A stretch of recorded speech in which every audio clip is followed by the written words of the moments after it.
Hello students, once again I welcome you on my YouTube channel. Today I am here with class 12 Indian Economic Development.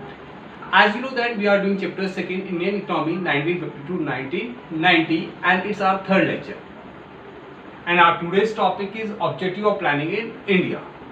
जो हम planning कर रहे थे उसके पीछे क्या ऑब्जेक्टिव्स थे, तो objectives are categorised into two parts, long period objectives and short period objectives. So today we are going to discuss about the long period goals or objective. In our next lecture we will discuss about the short period goals or objective. Okay. So one thing I would like to tell you that so long period goals or objective है that they are common in all the 5-year plans. जितने भी 5-year plans हैं उनके अंदर एक long period objectives और goals क्या रहते हैं, common रहते हैं. Whereas short period goals are vary from plan to plan and it's up to the need and the requirement of the economy. और वो डिपेंड करता है कि इकोनॉमी की रिक्वायरमेंट क्या है, उसके अकॉर्डिंग उसमें क्या हो सकते हैं, चेंजेस हो सकते हैं. तो let start the long period goals and objective. And under this head the first point is your GDP growth. GDP growth, gross domestic production. ठीक है, जो ग्रॉस डोमेस्टिक प्रोडक्शन है उसकी ग्रोथ, उसको कैसे बढ़ाया जा सकता है, उसको कैसे हम बढ़ाएंगे. ठीक है, तो जो जीडीपी ग्रोथ की हम बात करें तो it refers to increase in the country's capacity to produce goods and service within the country. Country के अंदर हम गुड्स और सर्विस जो प्रोड्यूस कर रहे हैं, कंट्री की कैपेसिटी को कैसे हम बढ़ाएंगे, जो गुड्स और सर्विस का प्रोडक्शन है वो क्या हो, ज्यादा हो. ठीक है, तो increase in GDP implies increase in production of goods and service. अगर जीडीपी रेट आपका बढ़ रहा है इसका मतलब इकोनॉमी के अंदर, कंट्री के अंदर गुड्स और सर्विस का प्रोडक्शन क्या हो रहा है, आपका बढ़ रहा है. ठीक है, तो जितना हाई जीडीपी होगा इसका मतलब गुड्स और सर्विस का प्रोडक्शन उतना ही ज्यादा हो रहा है. और we can say GDP is the indicator of the economic growth. कि जो जीडीपी है इकोनॉमिक ग्रोथ का क्या है, इंडिकेटर है. वो बता रहा है कि इकोनॉमिक ग्रोथ कर रही है नहीं कर रही है. जैसे आप देख सकते हैं कि लास्ट ईयर जो हमारा जीडीपी है वो 4.5 पे आ गया था और अभी भी बिलो 5 चल रहा है, जबकि वो 7 और 8 पे पहुंच चुका था. ठीक है, तो इतना डाउनफॉल हुआ है, इसका मतलब इकोनॉमी के अंदर कहीं ना कहीं प्रॉब्लम्स हुई हैं, कुछ इश्यूज हुए हैं जिनकी वजह से हमारा जो प्रोडक्शन है वो अफेक्ट हुआ है. ठीक है, अभी आपने देखा कि जो कोविड-19 इसके कारण सारी इंडस्ट्रीज क्या हो गई, डंप हो रखी है. ठीक है, कोई प्रोडक्शन नहीं चला, कोई सर्विस सेक्टर नहीं सर्विस प्रोवाइड नहीं कर रहा है, तो इसकी वजह से भी क्या इकोनॉमी स्लो डाउन हो रखी है, तो जीडीपी बढ़ने के कोई चांसेस नहीं है. तो जो जीडीपी है वो इंडिकेटर है हर इकोनॉमी के ग्रोथ का. किसी भी कंट्री की इकोनॉमिक ग्रोथ को हम जीडीपी किसके हेल्प से जान सकते हैं कि वो कंट्री प्रोग्रेस कर रही है या नहीं कर रही. ठीक, the next point, GDP is derived from the different sector of the economy. तो जीडीपी अगर आपको कैलकुलेट करना है तो इकोनॉमी के अंदर जितने सेक्टर्स हैं उनको सम करके उनके जो गुड सर्विस प्रोड्यूस कर रहे हैं उसकी हेल्प से हम जीडीपी को ड्राइव कर सकते हैं. और आप सभी जानते हैं कि जो इकोनॉमी के अंदर जो सेक्टर है उनको 3 पार्ट्स हैं उसके, प्राइमरी, सेकेंडरी एंड टर्सरी. तो तीनों सेक्टर जो भी गुड सर्विस प्रोड्यूस कर रहे हैं उन तीनों की हेल्प से हम जीडीपी को कैलकुलेट कर सकते हैं. ये अलग बात है कि इसमें हर एक सेक्टर का अपना एक अलग कंट्रीब्यूशन हो सकता है. जैसे हमारी इकोनॉमी के अंदर पहले एग्रीकल्चर सेक्टर का कंट्रीब्यूशन ज़्यादा था और सर्विस सेक्टर का कंट्रीब्यूशन कम था, लेकिन लास्ट कुछ ईयर से जो सर्विस सेक्टर है उसका कंट्रीब्यूशन बढ़ गया है और एग्रीकल्चर सेक्टर का कंट्रीब्यूशन कम हो गया है. ऐसा अदर कंट्री के साथ में भी हो सकता है कि प्राइमरी का कंट्रीब्यूशन ज़्यादा हो सकता है, सेकेंडरी का कम हो सकता है, टर्सरी का और कम हो सकता है.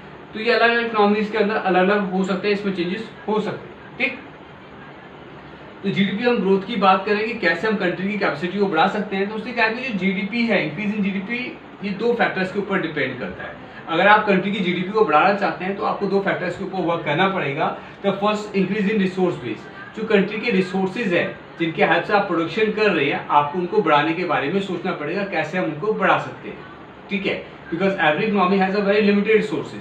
तो कैसे हम उन लिमिटेड रिसोर्सेज को बढ़ाएं ताकि हम अपने प्रोडक्शन को क्या कर सके, बढ़ा सके. ठीक, and the second thing, increasing productivity with the latest technology. ठीक है, अगर प्रोडक्टिविटी बढ़ानी है तो उसके लिए ज़रूरी है कि हमें लेटेस्ट टेक्नोलॉजी को अडॉप्ट करना पड़ेगा, तभी हम प्रोडक्टिविटी बढ़ा पाएंगे. ठीक है, तो यहाँ पे जीडीपी को बढ़ाने के लिए 2 फैक्टर्स के ऊपर हर इकोनॉमी को ध्यान देना पड़ेगा, कैसे हम अपने रिसोर्स बेस को बढ़ा सकते हैं और हमें जो टेक्नोलॉजी आ रही है उस लेटेस्ट टेक्नोलॉजी को एकदम अडॉप्ट कर लेना चाहिए. So it was your first point, GDP growth. GDP means to increase the production capacity and GDP implies that there is increase in the production of goods and service. कि economy के अंदर goods और service का production बढ़ रहा है and GDP is the indicator of the economic growth. कि जो जीडीपी है वो इकोनॉमिक ग्रोथ का इंडिकेटर है. जीडीपी को बढ़ाने के लिए हमें 2 बातों के ऊपर काम करना है, रिसोर्स बेस को बढ़ाना है और प्रोडक्टिविटी के ऊपर ध्यान देना है. ओके, तो ये हमारा फर्स्ट पॉइंट था. होप ये आपको क्लियर हो गया होगा. Okay, let's the next point. Okay students, तो हम बात कर रहे थे लॉन्ग पीरियड ऑब्जेक्टिव्स की, जिसके अंदर हम पहला पॉइंट जीडीपी ग्रोथ डिस्कस कर चुके हैं और जो हमारा सेकंड पॉइंट है ये है आपका मॉडर्नाइजेशन का. जो मॉडर्न वर्ड है that is very familiar to you, हम डेली रूटीन लाइफ में कई बार ये वर्ड सुनते हैं, ठीक है ना। मॉडर्न से क्या मतलब, आप क्या समझते हैं मॉडर्न किसको बोल सकते हैं, ठीक है। जनरली आपका क्या होता है, मॉडर्न किसको बोलते हैं। सपोज अगर धोती कुर्ता जो जमाना है, उस जमाने में किसी ने कोट पैंट पहन लिया तो हम बोल सकते हैं वो बहुत ज़्यादा मॉडर्न है, कि धोती कुर्ते का ट्रेंड चल रहा है और उसने अगर ब्लेजर पहना हुआ है, जीन्स पहनी हुई है, ट्राउजर या अपना कोट पैंट पहना हुआ है, तो हम बोल सकते हैं कि वो बहुत ज़्यादा एडवांस है, बहुत ज़्यादा मॉडर्न है, ठीक है। तो मॉडर्नाइजेशन का मतलब है कि जो सोसाइटी के अंदर चेंजेस आ रहे हैं उन्हें क्या है, तुरंत अडॉप्ट कर लेना, ठीक है। वेट नहीं करना कि जब सब चलेंगे तब हम फॉलो करेंगे, ठीक है ना। तो तब तो उसमें कोई फर्क ही नहीं हो जाएगा, तो उनको मॉडर्नाइजेशन बोल सकते। मॉडर्नाइजेशन का मतलब कि जो चीज़ मार्केट में आई है उसे तुरंत कर अडॉप्ट कर लेना। अब यहाँ पे जो इकोनॉमी है, इकोनॉमी के अंदर हम बात कर रहे हैं मॉडर्नाइजेशन की, तो जो लॉन्ग टर्म ऑब्जेक्टिव्स है जो कि हर 5 ईयर प्लान के अंदर इनको रखा गया, तो उसके अंदर टॉप पॉइंट रखा गया मॉडर्नाइजेशन का, कि मॉडर्नाइजेशन होना चाहिए। मतलब जो टेक्नोलॉजी बहुत तेजी से क्या हो रही है, चेंज हो रही है, तो हमें उसे क्या है टाइम टू टाइम अडॉप्ट करते रहना चाहिए, मतलब वेट नहीं करना, they no need to wait, ठीक है। तो जो बदलाव आ रहे हैं सोसाइटी के अंदर उन्हें तुरंत अडॉप्ट कर लें, जो टेक्नोलॉजी मार्केट में आ रही है उसे तुरंत अडॉप्ट कर लें। तो modernisation includes adaptation of new technology. Modernisation के अंदर पहला पॉइंट जो है वो है आपका अडॉप्टेशन ऑफ न्यू टेक्नोलॉजी, कि आपको नई टेक्नोलॉजी को अडॉप्ट कर लेना चाहिए। For what, for the production of goods and services. हम इकोनॉमिक ग्रोथ की बात करें, जीडीपी ग्रोथ की बात करें, वो तभी होगा जब प्रोडक्शन बढ़ेगा, ठीक है। और प्रोडक्शन कैसे बढ़ेगा, जब हम नई टेक्नोलॉजी को क्या करेंगे, अडॉप्ट करेंगे। तो फर्स्ट पॉइंट आपका क्लियर हो गया कि adaptation new technology for the production of goods and services. Second की बात करते हैं चेंज इन सोशल आउटलुक, कि हमारा जो सोशल आउटलुक है उसमें बदलाव होना चाहिए। सोशल आउटलुक मीन्स आपका सामाजिक नजरिया, देखने का नजरिया, कि आप किसको किस तरीके से देखते हैं, आपकी सोच क्या है, ठीक है। और ये आप जानते हैं, हम भी जानते हैं और सभी जानते हैं कि आज की डेट में भी हम इतने एजुकेटेड होने के बाद भी सोसाइटी के अंदर वुमेन्स को क्या है एक हीन भावना से देखा जाता है, उन्हें वो राइट्स नहीं दिए गए जो मैन को दिए गए हैं, या हमें कई बार लगता है कि ये काम औरतें नहीं कर सकती, केवल आदमी ही कर सकते हैं। तो ये हमारा सामाजिक सोच नजरिया है, एक हमारी सोच है। तो उसी की बात कर रहे हैं कि अगर मॉडर्नाइजेशन की पॉइंट ऑफ से देखें तो चेंज इन सोशल आउटलुक, कि आपका ही सोशल आउटलुक में बदलाव आना बहुत जरूरी है। ये छोड़ना, सोच देना चाहिए कि वुमेन्स केवल घर का काम करेंगी, वो बाहर इकोनॉमी में कोई कंट्रीब्यूशन नहीं कर सकती हैं, वो कोई वर्क प्लेस कोई जॉब नहीं कर सकती हैं, ठीक है। आज की डेट पे वीमेंस बहुत ज़्यादा टैलेंटेड हैं, एजुकेटेड हैं, बहुत ज़्यादा उनके अंदर स्किल्स हैं, नॉलेज है, वो हर काम कर सकती है जो एक आदमी कर सकता है। तो there is need to change social outlook for the womens, ठीक है। We should give them equal rights and I think अगर we will use their talent or skill at a workplace, the society will be more civilized, more prosperous. So we can't ignore the contribution of women in the economic growth or development. Getting? So hope it will be clear to you. Modernization means you have to keep 2 points in your mind. The first one, adaptation of new technology, and the second one, change in social outlook, especially equal rights to the women. You have to write there. Getting? Okay. Now we are going to discuss the third point. Okay students, now third point is your self-reliance. Self-reliance means self-dependent. Self-dependent का मतलब होता है आत्मनिर्भर बनना। तो जो हमारे objectives थे, इन ऑब्जेक्टिव के अंदर सेल्फ-रिलायंस को इंपॉर्टेंस दी गई कि हमें सेल्फ-रिलायंस बनना है, हमें सेल्फ डिपेंडेंट होना है। अपनी नीड्स को फुलफिल करने के लिए हम दूसरी कंट्री के ऊपर डिपेंड क्यों रहें, हमें दूसरी की कंट्री के ऊपर जो डिपेंडेंस है उसे खत्म करना है। तो basically the self-reliance means to reduce the dependency on import of those goods which we can produce within our own country itself. वो सारे गुड जो हम अपनी कंट्री के अंदर खुद से प्रोड्यूस कर सकते हैं, उसके लिए हम दूसरी कंट्री के ऊपर डिपेंड क्यों रहे, उन्हें हमें खुद अपनी कंट्री के अंदर प्रोड्यूस कर लेना चाहिए, ठीक है। तो यहाँ पे जो सेल्फ रिलायंस है वो इसलिए जरूरी समझा गया। The first one two reduce the foreign dependence, कि हमें फॉरेन डिपेंडेंस को खत्म करना है, हम दूसरी कंट्री के ऊपर डिपेंड नहीं रहना चाहते। The second to avoid foreign interference, जो फॉरेन इंटरफेरेंस है, जो हस्तक्षेप है, उसे खत्म करना है। यू नो कि अगर हम किसी कंट्री से हेल्प लेते हैं तो ऑब्वियसली बात है, जब किसी कंट्री से हेल्प लेंगे तो वो अपनी कुछ टर्म्स और कंडीशन हमारे ऊपर इम्पोज करेगा, और क्योंकि हम हेल्प ले रहे हैं, हमें जरूरत है, तो हमें उसकी जो टर्म्स कंडीशन उन्हें मानना पड़ेगा। तो कहीं ना कहीं वो हमारी इकोनॉमी में इंटरफेयर करना स्टार्ट कर देंगे, ठीक है। तो हम चाहते हैं अगर इंटरफेरेंस ना हो, हम जो इकोनॉमिक स्लेवरी है ये ना हो, तो इसके लिए जरूरी है कि सेल्फ डिपेंडेंसी, ठीक है, कि हमें सेल्फ डिपेंडेंट बनना है, हम दूसरी कंट्री के ऊपर डिपेंड ना रहे। हम कोशिश करें कि जो इंपोर्ट है हमारा वो कम से कम हो, कोशिश करें कि हम एक्सपोर्ट ज़्यादा से ज़्यादा करें, और जो हमारी डोमेस्टिक यूनिट्स है वो अपना कॉन्ट्रीब्यूशन जीडीपी में मैक्सिमम करें, ठीक है। तो खूब क्लियर हो गया होगा आपको पॉइंट। सेल्फ रिलायंस क्या है, गेटिंग कि self reliance means avoid the external help, आपको एक्सटर्नल हेल्प को अवॉइड करना है। जरूरत क्यों है इसकी, to reduce the foreign dependence and to avoid the foreign interference.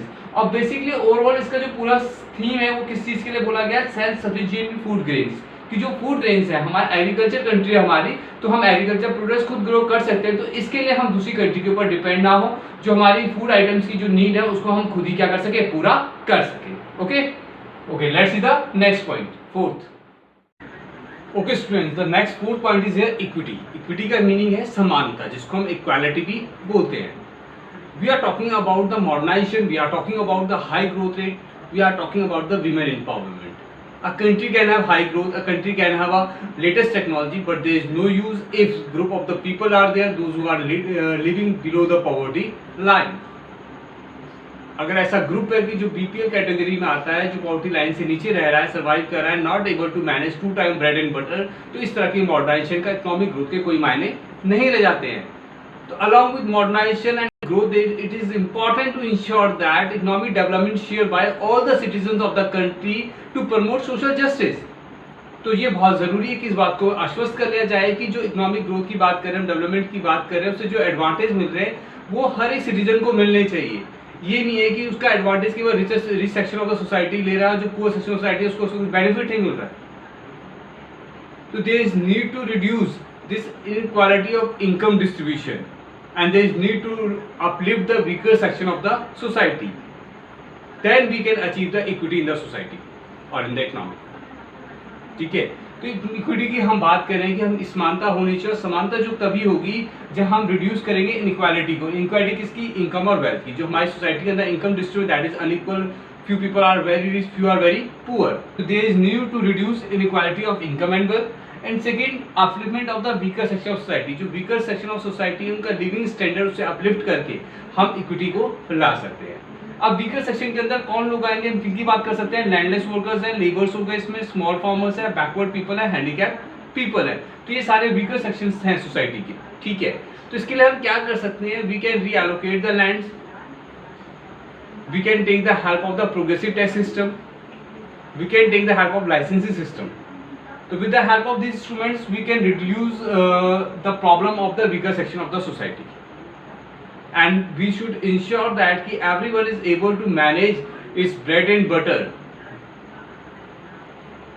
Then we can say that there is a equity in the society. Got it?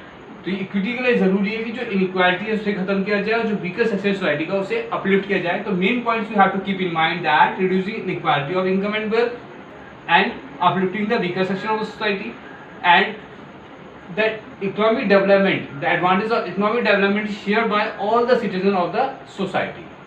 ये नहीं कि उसका एडवांटेज केवल रिच को मिल रहा है, पुअर को उसका एडवांटेज नहीं मिल रहा है। ओके, तो it's was your fourth point. Now we are going to discuss the last and the fifth point. Okay students, this is the last point of this topic, long period goals. It's your full employment. Full employment को बोलते हैं पूर्ण रोजगार। ठीक है, तो full employment क्या है? It is a situation when all the people those who are able to work and willing to work at the existing wage rate are getting work, is called your full employment. Means वो सारे लोग जो काम करने के लायक हैं, योग्य हैं, काम करने की इच्छा रखते हैं और एग्जिस्टिंग वेज रेट पे, जो वेज रेट मार्केट में चल रहा है उस वेज रेट पे काम करने के तैयार है, तो उसे हम क्या बोलेंगे? फुल एम्प्लॉयमेंट बोलेंगे। लेकिन इसका मतलब कभी ये नहीं होता कि जीरो अनएम्प्लॉयमेंट है, ऐसा कभी नहीं हो सकता। इकोनॉमी के अंदर कुछ ना कुछ सिचुएशंस होती है, कंडीशन होती है, तो वो कंडीशंस हमेशा बनी रहती है। For example structure changes. Structure changes means कोई टेक्नोलॉजी अपग्रेड हो गई, अगर हम उस टेक्नोलॉजी के बारे में नॉलेज नहीं तो हमें टाइम लगेगा उसको सीखने में। ठीक है, जब तक हम उसको सीखेंगे नहीं तब तक हम काम नहीं कर पाएंगे, तो उस ड्यूरेशन में कुछ टाइम हम क्या रहेंगे? अनएम्प्लॉयड रहेंगे। ठीक है, तो इस तरह की सिचुएशन इकोनॉमी के अंदर होती रहती है। तो इसलिए फुल एम्प्लॉयमेंट का मतलब कभी भी हम जीरो अनएम्प्लॉयमेंट को नहीं मान सकते। ठीक है, अब फुल एम्प्लॉयमेंट की बात क्यों कर रहे हैं हम? क्यों चाहते हैं कि फुल एम्प्लॉयमेंट हो? हम चाहते हैं कि maximum more and more people should participate in the growth process, कि ज्यादा से ज्यादा लोग ग्रोथ पे क्या करें? इकोनॉमी के ग्रोथ में पार्टिसिपेट करें। हमारी जो स्किल्स है, हमारा जो टैलेंट है, कहीं ना कहीं हम उसे क्या है? इकोनॉमी के ग्रोथ के लिए क्या करें? कंट्रीब्यूट करें। गेटिंग? तो इज इट क्लियर? ओके, तो इस लेक्चर के अंदर हमने लॉन्ग पीरियड्स, ऑब्जेक्टिव और गोल्स के अंदर हमने 5 पॉइंट्स डिस्कस किए। सबसे पहला था आपका जीडीपी ग्रोथ, सेकंड था आपका modernisation, self reliance, equity, and the last one is your full employment. तो होप आपको ये सारे पॉइंट्स क्लियर हो गए होंगे। तो that's all for today, thank you.